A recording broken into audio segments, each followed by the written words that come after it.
Nos domínios da mediunidade, capítulo 19, dominação telepática. E André inicia dizendo: dispunhamos-nos à despedida quando simpática senhora desencarnada se aproximou de nós, cumprimentando o assistente com respeitosa afetividade. Aulo se incumbiu da apresentação. É a irmã Teonília, uma das nossas dirigentes companheiras no trabalho assistencial. A nova amiga correspondeu às nossas saudações com gentileza e explicou ao nosso orientador o objetivo que a trazia. Contou então que a Nésia, devotada companheira da instituição em que nos achávamos, sorvia o fel de dura prova. Além das preocupações naturais com a educação das 3 filhinhas e com a assistência imprescindível à mãezinha doente, em vésperas de desencarnação, sofria tremenda luta íntima, uma vez que Jovino, o esposo, vivia agora sob a estranha fascinação de outra mulher. Se esqueceu, invigilante, das obrigações do santuário doméstico.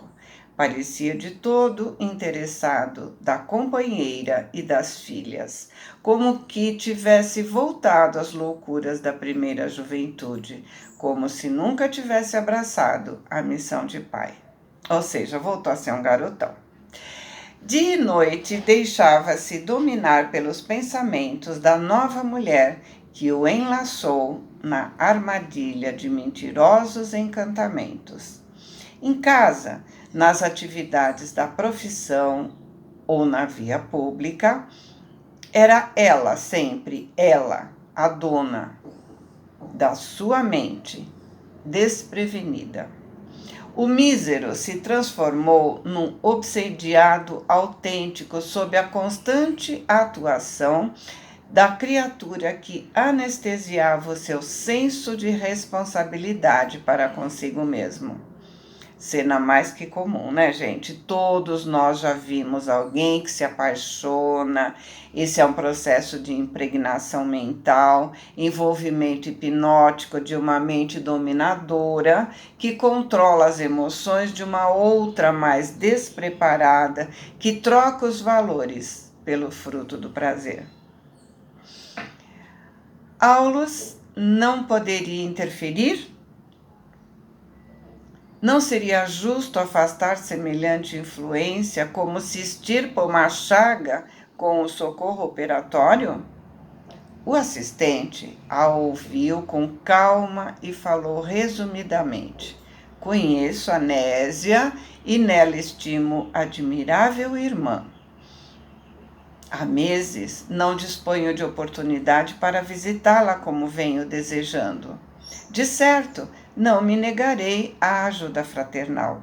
Entretanto, não será conveniente estabelecer medidas drásticas sem uma investigação do caso em si.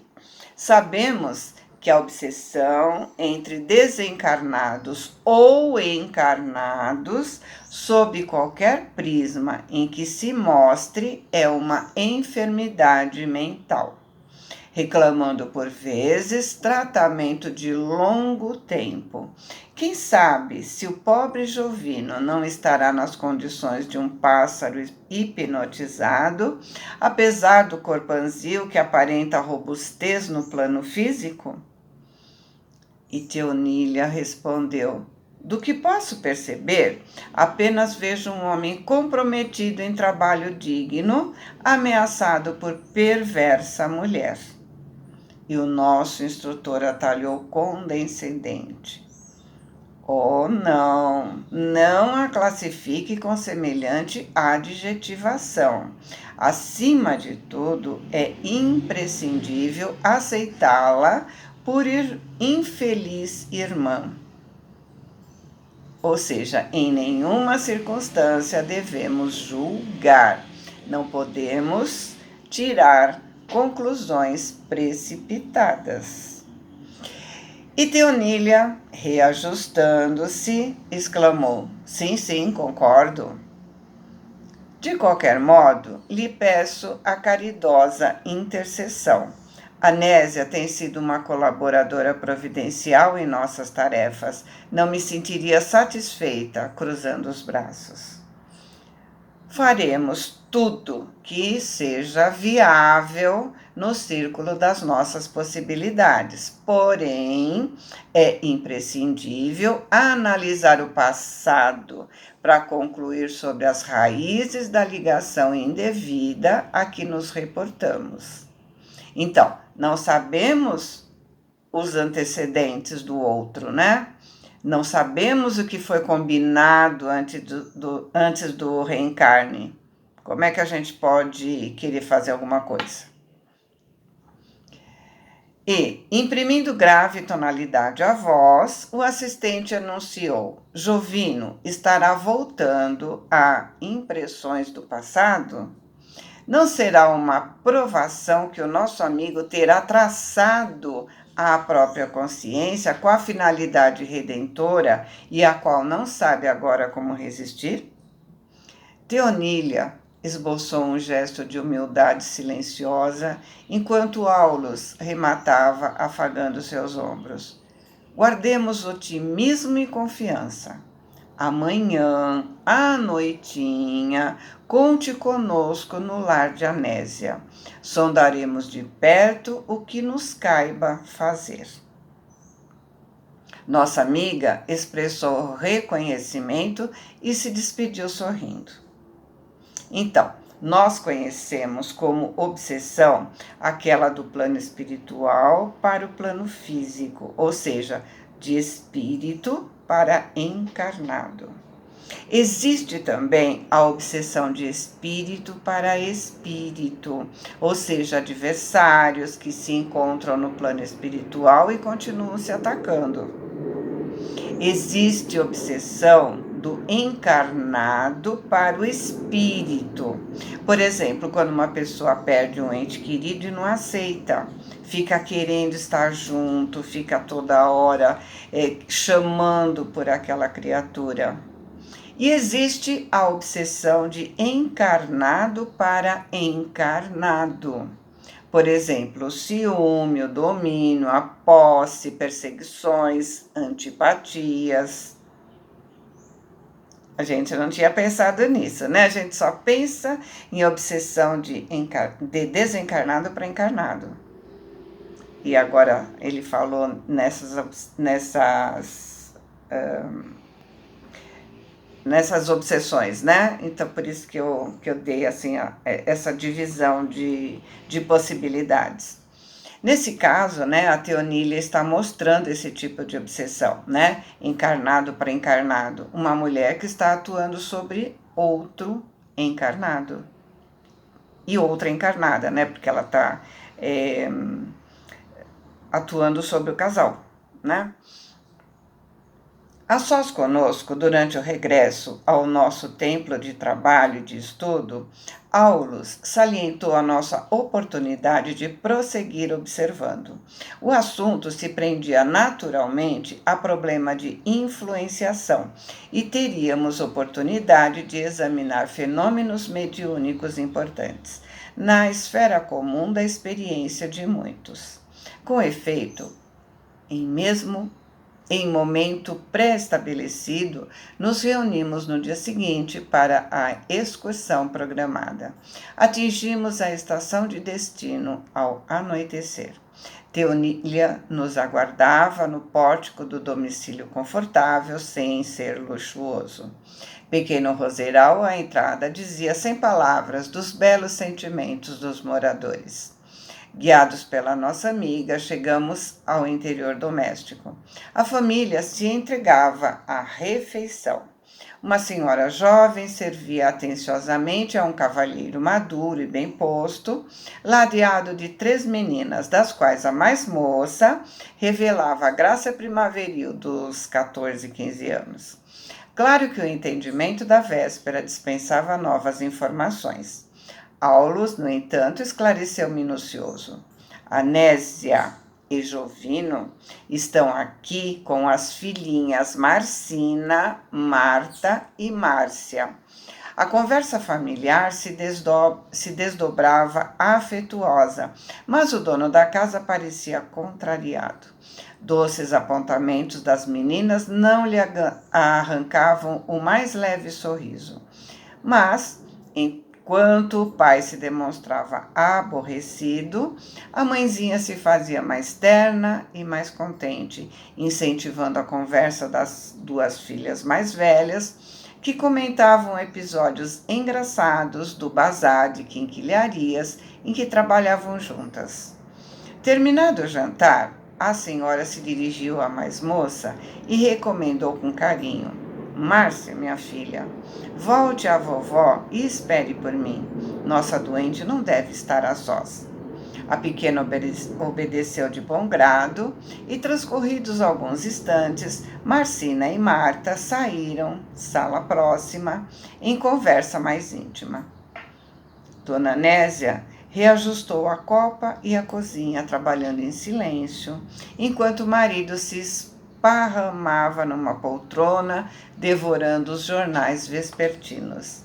Reparando, todavia, que o esposo se levantou para sair, endereçou-lhe olhar inquieto e perguntou delicadamente: Acaso poderemos esperar você hoje?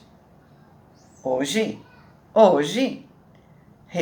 Respondeu ele, sem olhar para ela. E o diálogo prosseguiu animadamente. Sim, um pouco mais tarde faremos nossas preces em conjunto. Preces? Para que isso? Sinceramente, Jovino, creio no poder da oração e suponho que nunca precisamos tanto como agora usá-la em favor de nossa tranquilidade doméstica. Não concordo com a sua opinião. E sarcástico, a exibir estranho sorriso, continuou: Não disponho de tempo para lidar com seus tabus. Tenho compromissos inadiáveis. Estudarei junto de amigos, excelente negócio. Mas nesse instante, surpreendente imagem de mulher surgiu à frente dos seus olhos, como se fosse projetada sobre ele à distância, aparecendo e desaparecendo com intermitências. Jovino fez-se mais distraído, mais enfadado. Agora olhava a esposa com indiferença irônica, demonstrando inexcedível dureza espiritual. Intrigados com o fenômeno sob nossa vista, ouvimos a Nésia que, enlaçada por Teonília, dizia quase suplicante: Jovino, você não concorda que temos estado mais ausentes um do outro quando precisamos estar mais juntos? Ora, deixe de pieguice, deixe de sentimentalismo, né? Sua preocupação seria própria há 20 anos, quando éramos apenas tolos colegiais. Não é bem isso. Inquietam-me nosso lar e nossas filhas. De minha parte, não vejo como me torturar. Creio que a casa está bem provida e não estou dormindo sobre nossos interesses familiares. Meus negócios estão em movimento, preciso de dinheiro e por essa razão não posso perder tempo com beatices e petitórios, endereçados a um Deus que, sem dúvida, deve estar muito satisfeito em morar no céu sem se lembrar desse mundo. Anésia dispunha-se a revidar. No entanto, a atitude do marido era tão flagrantemente gozadora que, de certo, julgou mais oportuno silenciar. O chefe da família, depois de apurar o nó da gravata vivamente colorida, bateu a porta ruidosamente sobre os próprios passos e se retirou. A companheira humilhada caiu em pranto silencioso sobre velha poltrona e começou a pensar, articulando frases sem palavras. Negócios, negócios, quanta mentira sobre mentira. Uma nova mulher, isso sim, mulher sem coração, que não vê nossos problemas.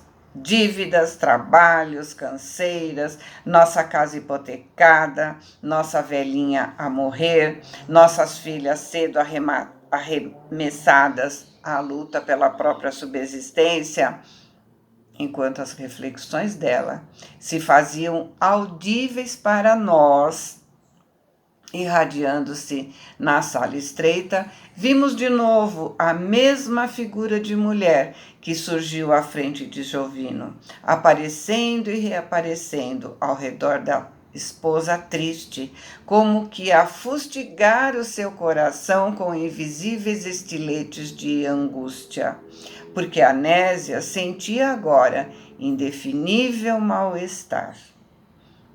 Não via com os olhos a estranha e indesejável visita, mas registrava sua presença em forma de irreprimível tribulação mental.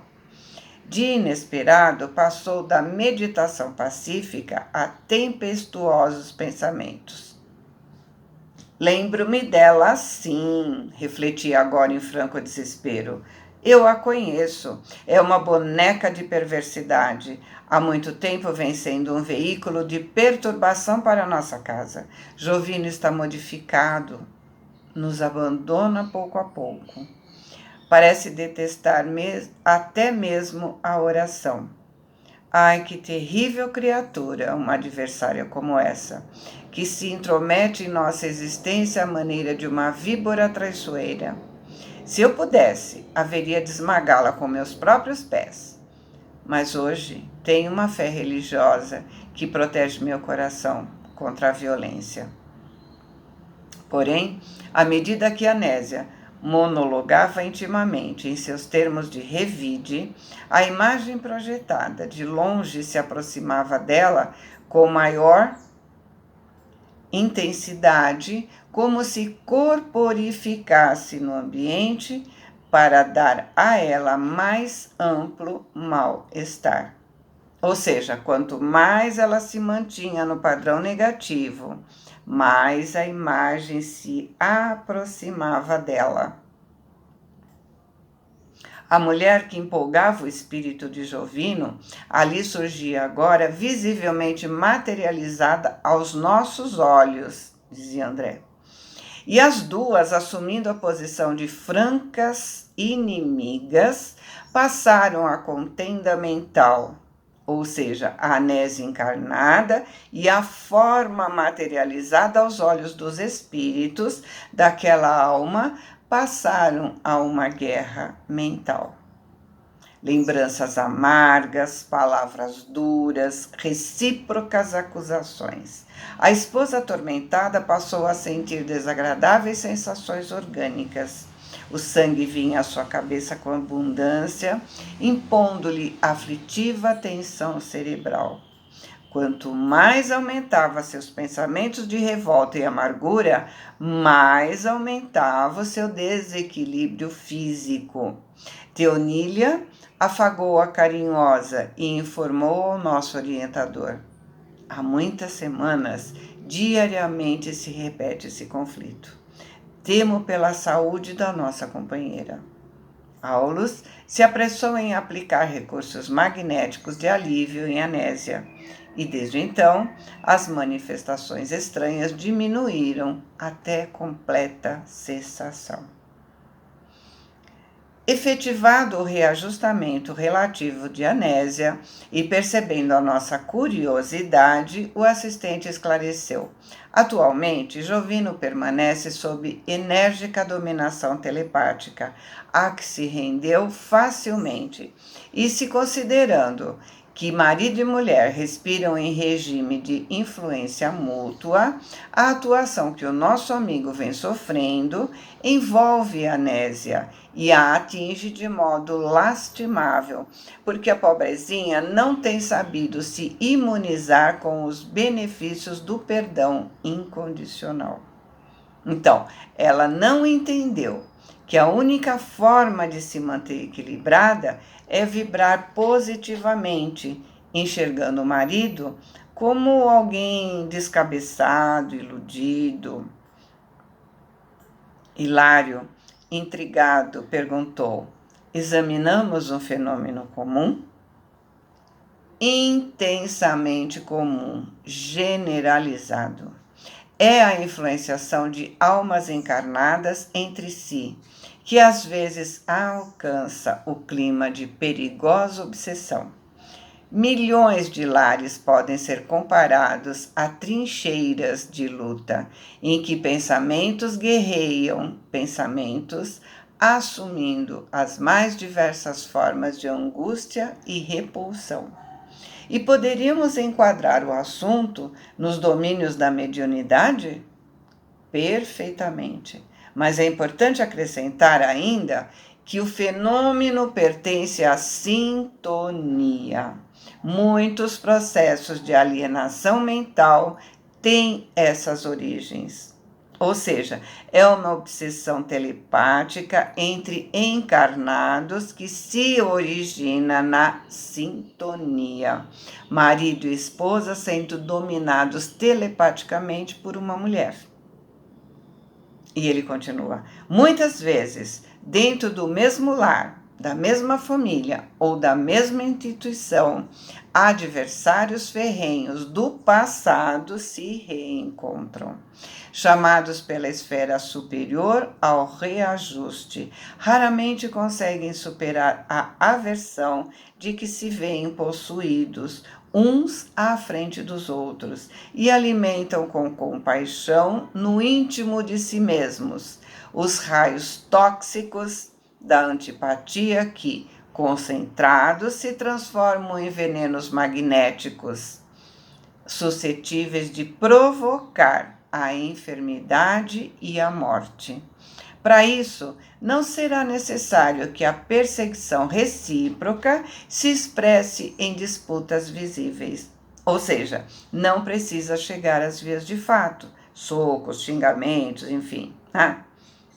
Bastam as vibrações silenciosas de crueldade e despeito, ódio e ciúme, violência e desespero, as quais, alimentadas de parte a parte, constituem corrosivos destruidores.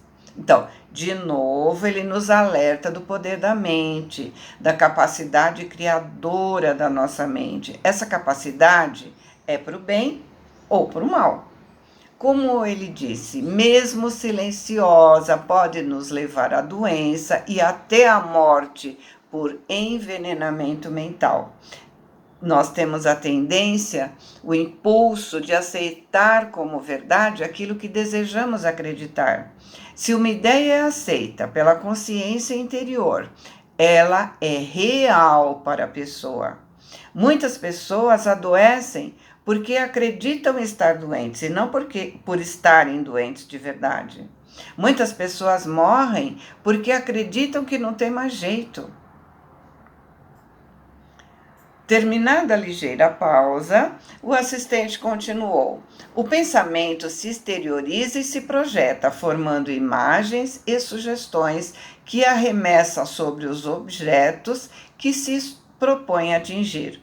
Ou seja, os pensamentos de raiva, ciúme, violência que mandamos para o outro são flechas envenenadas e esse veneno fica conosco. Por isso nós adoecemos. Quando benigno e edificante, se ajusta às leis que nos regem, criando harmonia e felicidade. Porém, quando desequilibrado e deprimente, estabelece aflição e ruína.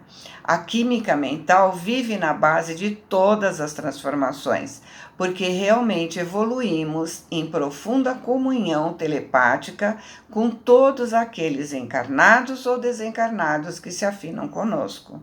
Então, estamos todos interligados numa rede, a gente já falou isso. Assim como nos comunicamos entre encarnados, pelas redes sociais, telefone, enfim, nos comunicamos telepaticamente com os desencarnados. Mandamos boas energias para o outro quando mantemos bons pensamentos, vibrações e mandamos dardos envenenados para aqueles que não gostamos ou temos algum desconforto. E o meu companheiro perguntou com interesse: e como solucionar o problema da antipatia contra nós? Aulo sorriu e respondeu: a melhor maneira de extinguir o fogo é não colocar combustível. A fraternidade operante será sempre o remédio eficaz diante das perturbações dessa natureza.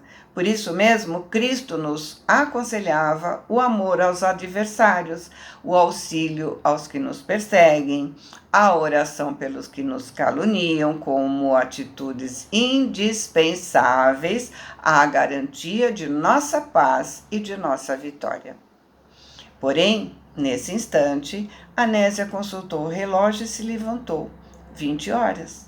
Era o momento preciso de suas preces, junto da mãezinha doente, e a acompanhamos atenciosos, a fim de também orarmos. Então, quando a gente vê aqueles anúncios, trago a pessoa amada em 3 dias, né? Sabemos que as pessoas usam isso para ganhar dinheiro. Mas uma coisa é certa, todas as energias são poderosas. O pensamento tem poder. O que precisamos aprender é direcionar nossos pensamentos.